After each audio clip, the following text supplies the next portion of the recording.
As I said earlier, we're in all right, the world. Figure it out. As I said earlier, thank you guys.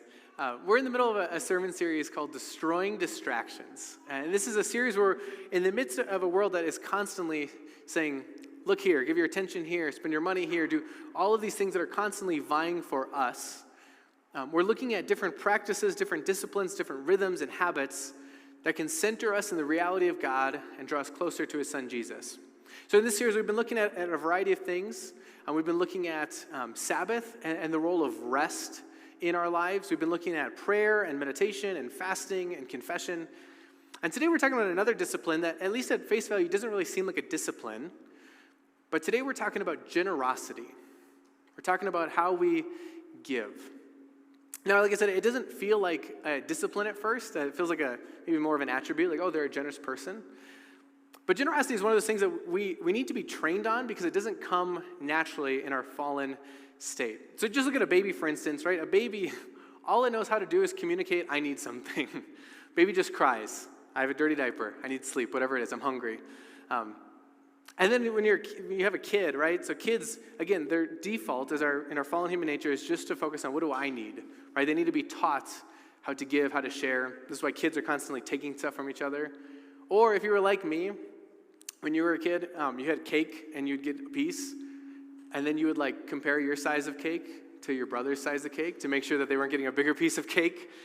Because the focus is not like, oh, good for them, they got a good piece of cake. It's, well, I want as much cake as I can have, right? So we naturally pull in for ourselves what we can get and we hold on tight to. That's our default. Unless you think that we outgrow this, just take a look at how many families have been torn apart when an inheritance gets split. I know people who don't talk to their own brothers, sisters, cousins, aunt, uncles because the way that when somebody passed away and their assets were divided, people felt like I didn't get my fair share and families were torn up. In our fallen human nature, we gather, we take what is mine, and we hold it tight. And so we need to be trained to be generous. Generosity is something that needs to be, it's a discipline. It's something that we learn, something that God by his grace enables us to be. And so as we think about this discipline today and why generosity is so crucial to the life of a Christian, so crucial to the life as a human being on this earth, we're going to be looking at the book of Deuteronomy for some help. Now, Deuteronomy is a really cool book. This is one of those, I've talked about this before, but when you look at the Old Testament, one of the things that we're always wrestling with is that God simultaneously has a people that is you can call it a religious people, right? So they worship God, they sacrifice to him according to what he's commanded. So they're in some ways a religious group, but at the same time, they're also a society, a civilization. So God has laws for them in the Old Testament that are universal for all people, like don't kill somebody, right? I don't care what culture you're in, that's just, you don't do that, right? But at the same time, there are other laws that are more specific to this time and place, for how this society is going to function. So for instance, if you see your neighbor's ox wandering, and you don't say anything to him, and then that ox ends up like getting hurt, well, you might have to give a new ox to your neighbor because you didn't do something, right? Now that law might not apply today, just like, you can have medium, rare, or rare steak, and you can eat shellfish. Those are specific for a time and place, but what's really interesting about those laws, the ones that aren't as universal, is they still show us some universal truths about God, his heart, and how he wants us to live. So we don't have to follow them to the letter, right? You can enjoy your nice steak for Father's Day, all you dads who love it really rare. What do these teach us about who God is? And so we're going to be looking at some laws that are simultaneously specific to the people of Israel, but at the same time show us God's heart and how he wants humanity to function. And so we're looking at Deuteronomy chapter 14 and 15 today. This is where God is speaking through Moses. The people are about to go settle in the promised land. They're about to take it, build cities, and he's telling them, when you're there, here's what you do with your possessions. The things that your food, your money, here's what you do with it. So starting in Deuteronomy 14, starting in verse 22. You shall tithe all the yield of your seed that comes from the field year by year. And before the Lord your God, in the place that he will choose, to make his name dwell there, you shall eat the tithe of your grain, of your wine, and of your oil, and the firstborn of your herd and flock, that you may learn to fear the Lord your God always. And if the way is too long for you, so that you are not able to carry the tithe when the Lord your God blesses you, because the place is too far from you, which the Lord your God chooses to set his name there, then you shall turn it into money and bind up the money in your hand and go to the place that the Lord your God chooses, and spend the money for whatever you desire, oxen or sheep or wine or strong drink, whatever your appetite craves, and you shall eat there before the Lord your God and rejoice, you and your household. And you shall not neglect the Levite who is within your towns, for he has no portion or inheritance with you. Continuing on. At the end of every 3 years, you shall bring out all the tithe of your produce in the same year and lay it up within your towns. And the Levite, because he has no portion or inheritance with you, and the sojourner, the fatherless, and the widow, who are within your towns, shall come and eat and be filled, that the Lord your God may bless you in all the works of your hands that you do. Jumping a little bit forward, he's going to continue on with what you do with what you possess. If among you one of your brothers should become poor in any of your towns within the land that the Lord your God is giving you, you shall not harden your heart or shut your hand against your poor brother, but you shall open your hand to him and lend him sufficient for his needs, whatever it may be. Take care lest there be an unworthy thought in your heart, and you say, the 7th year, the year of release is near, and your eye look grudgingly on your poor brother, and you give him nothing, and he cried to the Lord against you, and you be guilty of sin. You shall give to him freely, and your heart shall not be grudging when you give to him. Because for this the Lord your God will bless you in all your work and in all that you undertake. For there will never cease to be poor in the land. Therefore I command you, you shall open wide your hand to your brother, to the needy, and to the poor in your land. So again, this is a section on God saying, when you're in this land, when you're living amongst one another, you're going to be doing normal things, everyday things. You're going to be farming, you're going to be having dinner, you're going to be hanging out with your neighbors. Here's what you do with the stuff that you have. So every year, he starts off saying, when you gather all your grain, so that's primarily, you got to remember, at this time, it's not like they just worked a job, got a paycheck, and then bought food with it. Most people, their livelihood was you go out, you farm, and you gather what you grew, and then you could trade that for things if you needed to.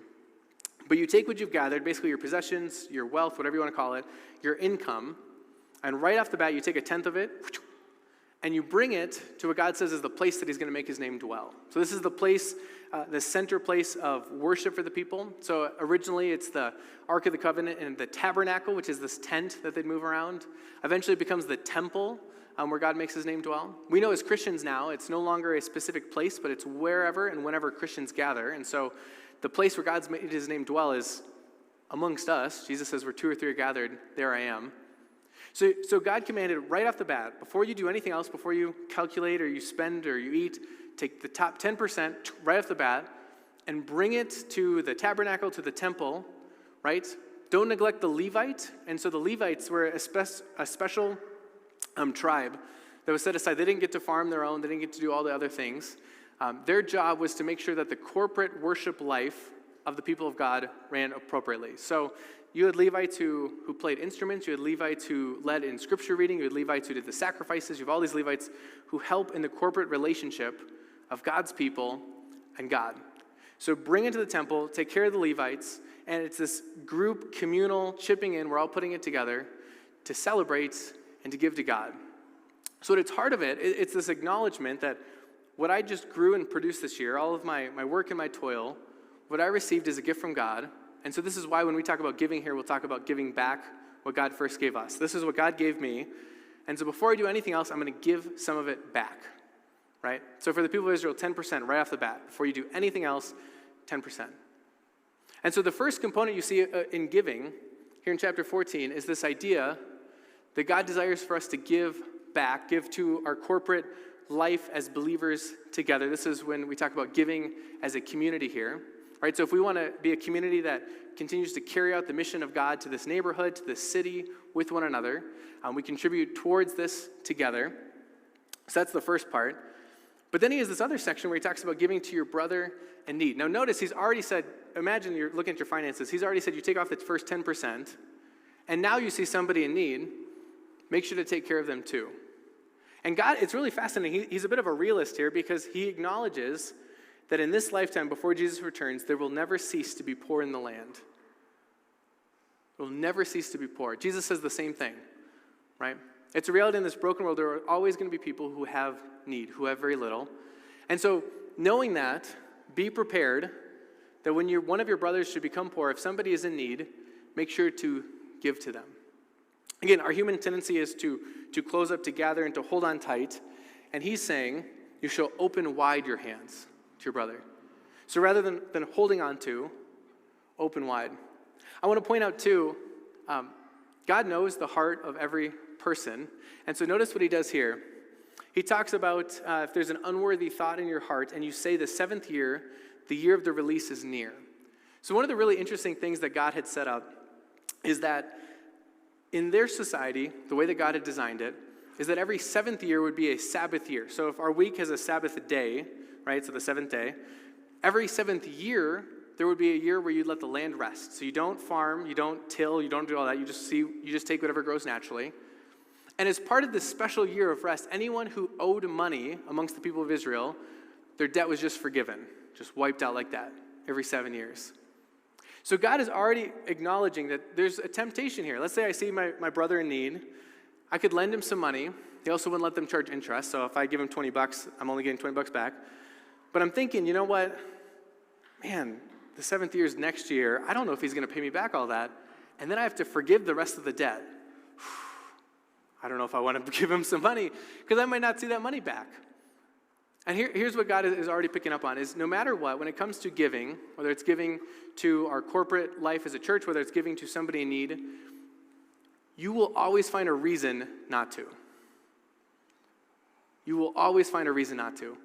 And I'm not saying that some of those aren't valid, that they aren't worth wrestling with, or if somebody's in need, or what's the best way to support them and give them, those are all valid conversations. But right off the bat, God realizes that in our hearts, right, if our natural, sinful human nature is to grab onto, as soon as I'm asked to open up, I'm going to find a reason not to. Well, I don't know, do they really need it? Or, well, I got to make sure, let me just make sure I got everything I need first, and then I'll see what's left over. There's always going to be reasons not to be generous. And just acknowledging that, God is saying, just heads up, you're going to have that temptation, and so don't let that stop you, right?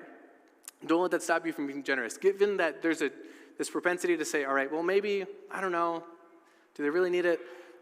Just know right now that part of what I'm sending you to do is to give, to open your hands, even if it might not pay you back very well, right? Even if you don't benefit from it monetarily, there's still a blessing in giving. And so you see these two different aspects of God commanding the people to do. First, to plan ahead and to take some of what they receive to give it to their corporate life, and then also, when they see somebody in need, to give freely. Now, part of what this is getting at is that when we think about our loves, we think about what we care about, one of the ways that we can get a bit of a pulse check on what do I really value is where do I give to? What do I spend my money on? And this is more than just money. Money is the primary way that the scriptures will talk, and so it's a good baseline. But this applies to our time, our attention, our talents, all of that. But the question is where am I putting my things towards? And the world kind of gets this, right? So, you know, the classic saying, like, follow the money, right? It all leads to what's behind all this. Jesus puts it pretty succinctly in this very well-known passage when he says, for where your treasure is, there your heart will be also. Right? People talk about voting with your dollar, all this.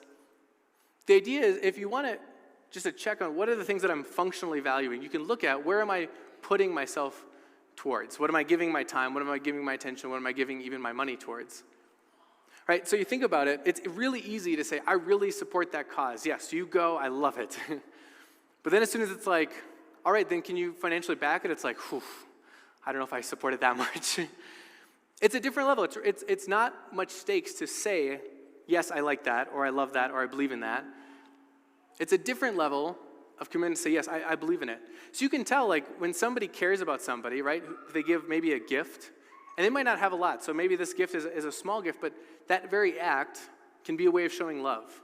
I'm showing you that I treasure you and that I'm giving up something, right?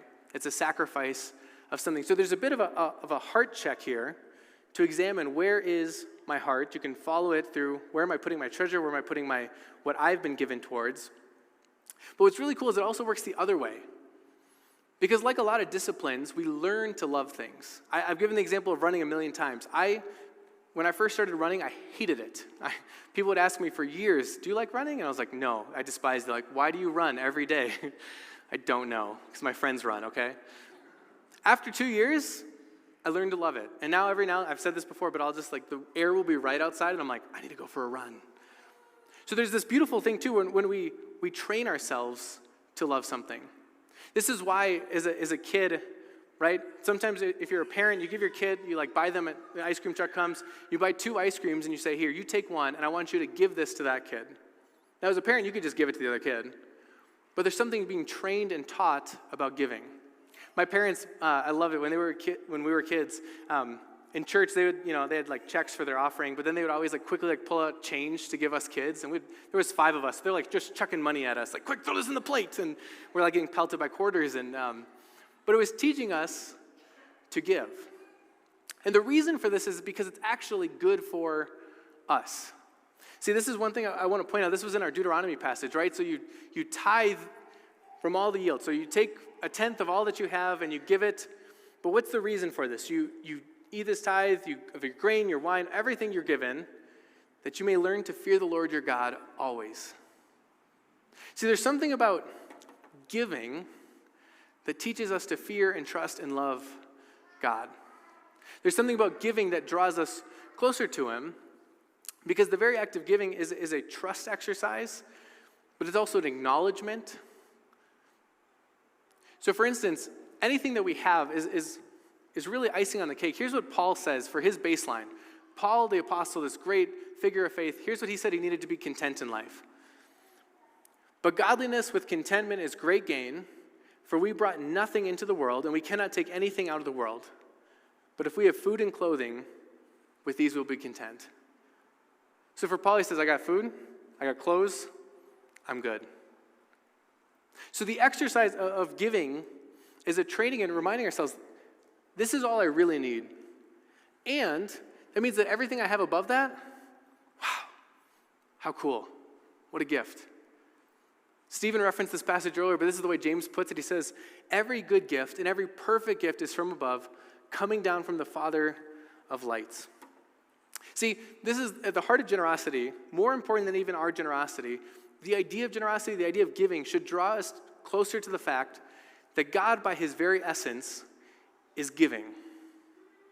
God is perfect. He's complete. He's not lacking anything. He's not a God who's like, oh, I need my fill. He just, by His essence, gives. It was only by generosity that God spoke the world into existence.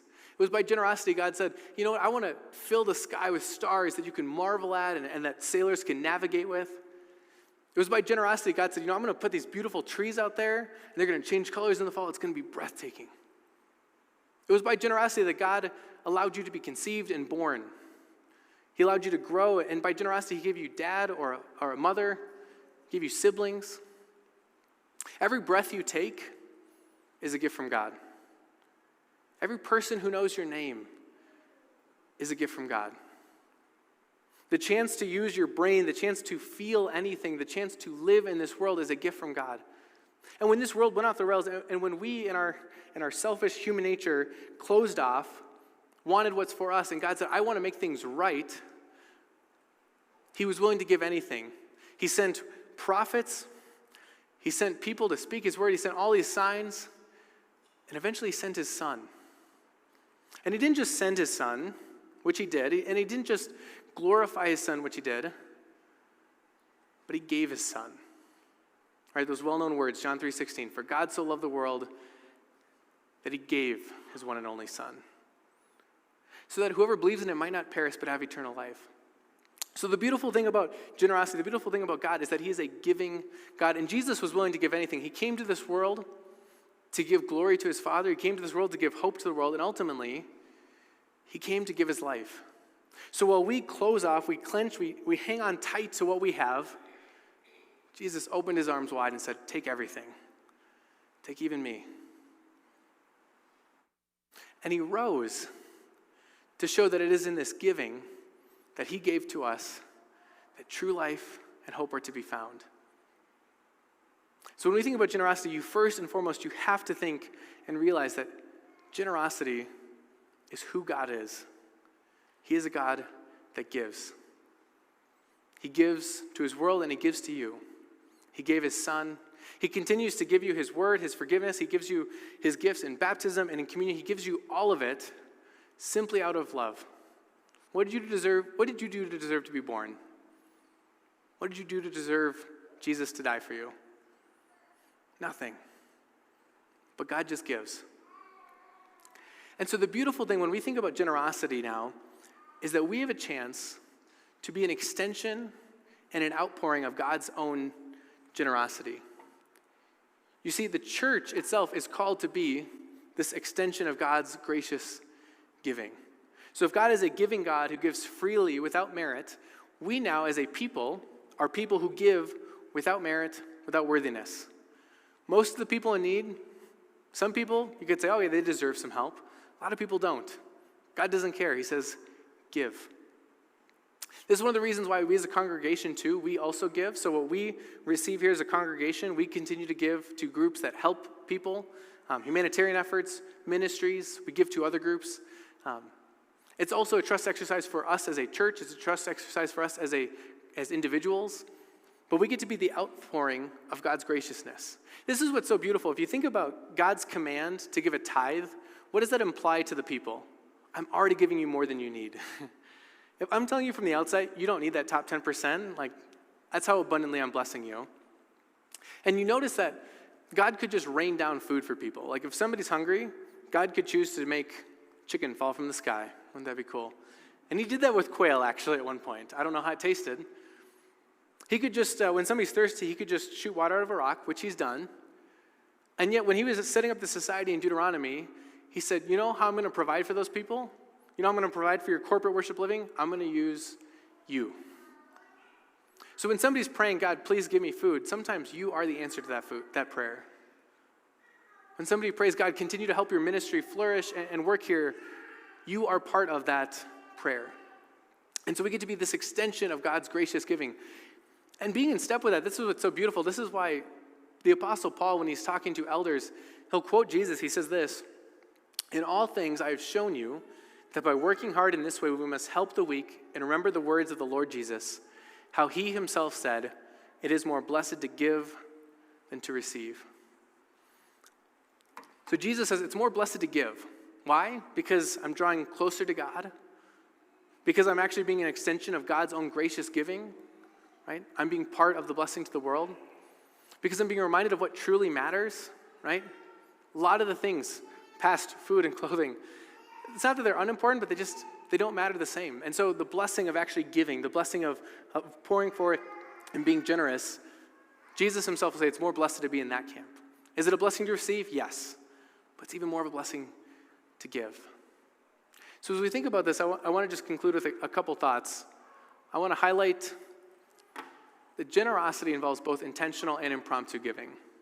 So if you notice, one of the things that happened in Deuteronomy is God said, I'm going to set up a system, right? Before you do anything, plan to give. Plan to just expect it. Make plans.